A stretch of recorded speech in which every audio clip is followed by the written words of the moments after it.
Kalau kecantikannya kecantikan batin yang disebut dengan aura, yang disebut dengan nur dan cahaya, yang disebut dengan sima, ya, disebut dengan apa lagi? Banyak kali istilahnya, aura, sima, nur, cahaya.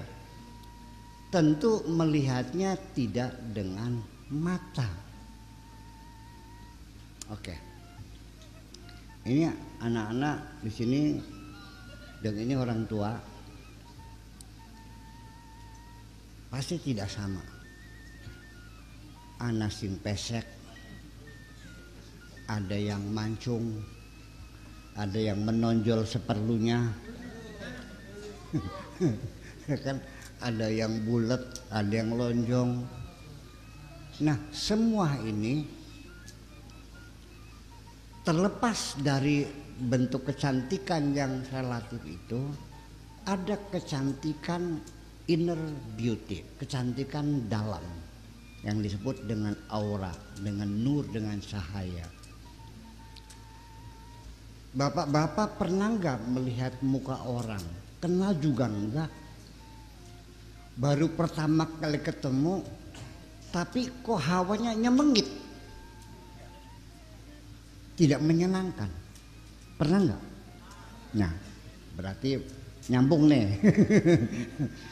Pernah nggak ketemu sama orang kok wajahnya cakep banget, ukuran hidung sama seperti kita, wajah sama, tapi mengagumkan, menyejukkan hati, kita senang, bahkan sampai kita merindukan. Pernah nggak begitu? Nah, apa itu? Nah, itulah namanya nur cahaya yang bersinar dari wajah seseorang sebagai pantulan. Jadi nanti yang namanya cakep tuh bukan ukuran hidungnya, tapi the inner beauty, kecantikan yang ada di dalam diri kita. Nah, ini dengan wajah yang ceria, wajah yang cerah, yang menyejukkan, wajah yang damai, wajah yang menyenangkan. Ini berkaitan dengan kenyamanan hidup kita, di mana saja dihormati orang, betul nggak?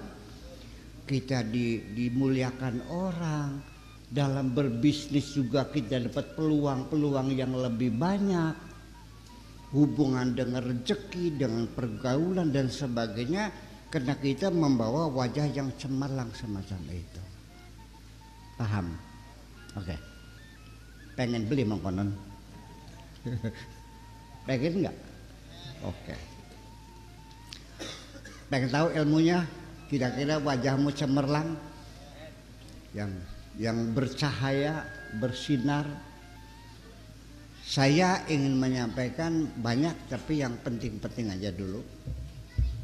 Pertama, kalau ingin engkau tampil wajahmu menyenangkan, kalau orang wajahnya menyenangkan, itu namanya rai yuni kembang.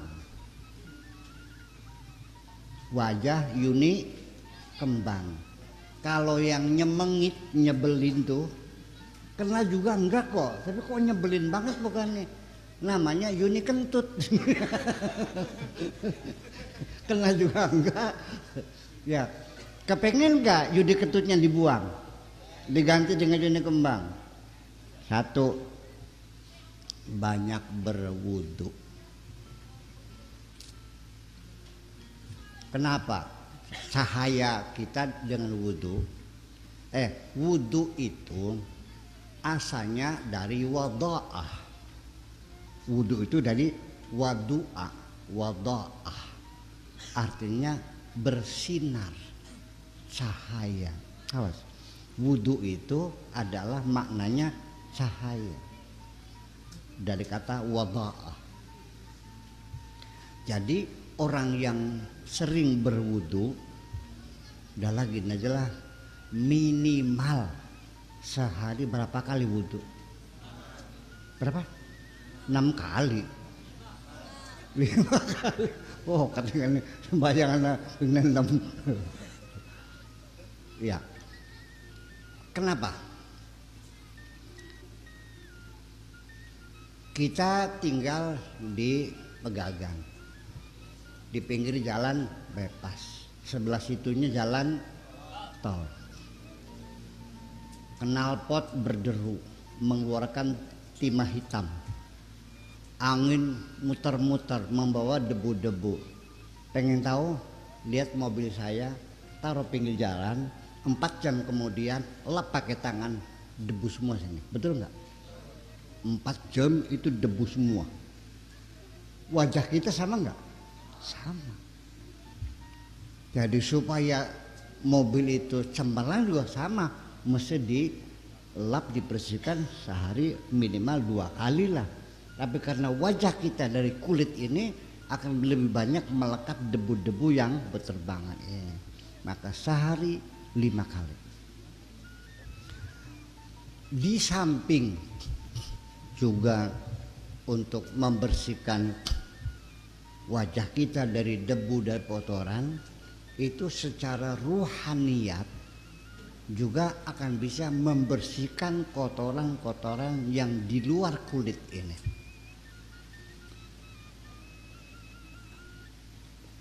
Artinya seharusnya kalau kita lihat di Al-Quran lagi, kan Allah mengatakan inna sholata tanha anil fakhsya'i wal munkar. Sholat itu mencegah kejahatan dan kemungkaran. Betul nggak? Oke. Ada nggak orang yang sholatnya rajin tapi rerasannya rajin? Rerasan tuh ngumpat orang gitu, caci maki orang. Ada nggak orang yang sholatnya jalan tapi kalau malam minggu kegeronggong? Ada nggak?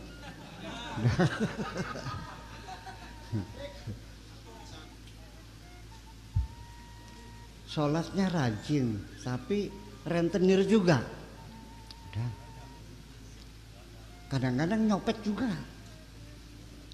koruptor juga, rajin sholat tapi tukang ngambilin duitnya rakyat kan gitu. Ada kan?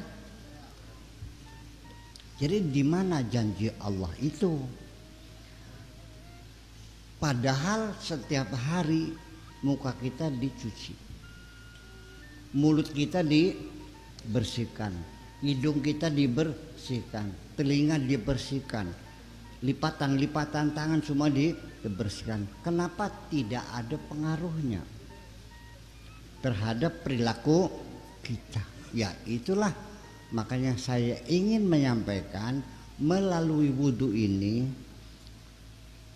kita maknai wudhu ini bukan hanya membersihkan zahir tapi membersihkan batin kita, yang kira-kira anggota badan kita yang kita bersihkan ini kira-kira mampu melaksanakan segala perintah Allah dan bisa meninggalkan segala larangan Allah.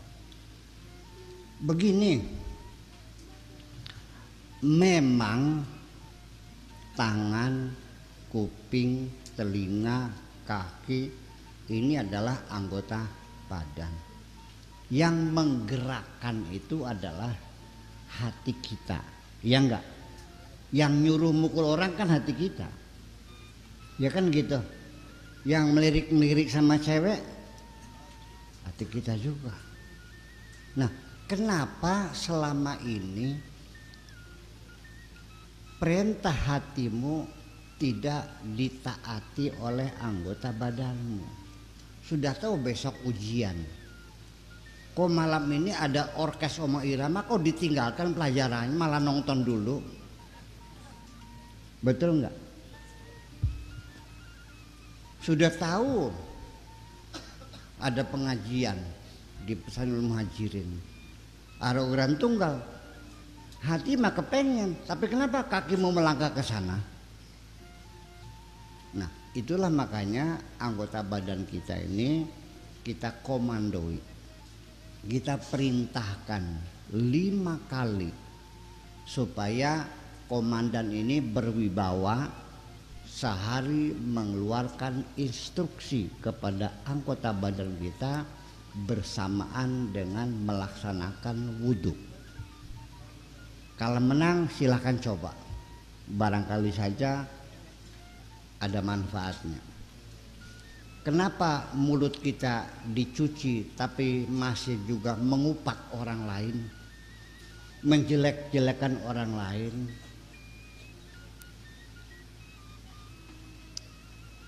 Mulai besok, bapak-bapak, ibu-ibu, ketika berwudu jangan menghitung 1, 2, 3. Katakan begitu berkumur-kumur, wahai mulutku, katakan yang benar. Kuprut, kuprut, kuprut, prot. Berkumur yang kedua, wahai mulutku, katakan yang benar. Kuprut, kuprut, prot.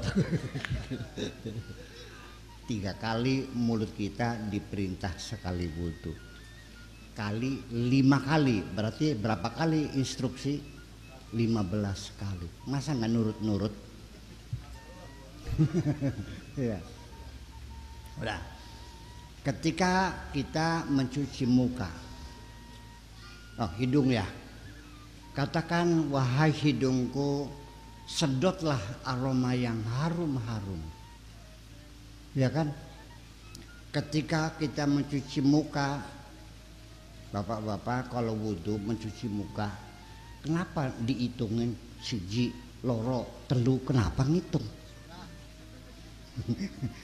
Cobalah ketika wudhu, wahai wajahku, menghadaplah kepada Allah. Inni wajjahtu wajhiya lillazi fataras samawati wal ardh. 3 kali sekali wudhu kita perintahkan muka menghadap Allah. Begitu enggak kalau wudhu? Enggak. Nah, ngitung ya, siji, loro, telu gitu. Pantes. Ketika kita mencuci tangan, wahai tanganku, laksanakan segala perintah Allah. Ketika kita mengusap kepala, wahai kepalaku, pikirkan kebesaran Allah. Dan ketika kita mencuci kaki, wahai kakiku, melangkahlah di jalan Allah. Terus setiap hari kita komandoi anggota badan kita, insya Allah yang tadinya binal lama-lama insya Allah nurut. Amin. Nah, itu wudhu di samping untuk pembinaan ketaatan kita kepada Allah, juga wudhu itu akan menimbulkan sinar yang cemerlang yang kita rasakan. Melihatnya tidak dengan mata, Pak, dengan hati kita. Saya bisa membedakan perempuan yang cantik jelita, pipinya diamplas, di skincare di sana setiap hari, ya kan, pakai shadow, pakai maskara, alisnya tebal, ya kan gitu, pakai lipstiknya Yves Saint Laurent, oke. Tetapi kalau orang itu tidak pernah berwudu,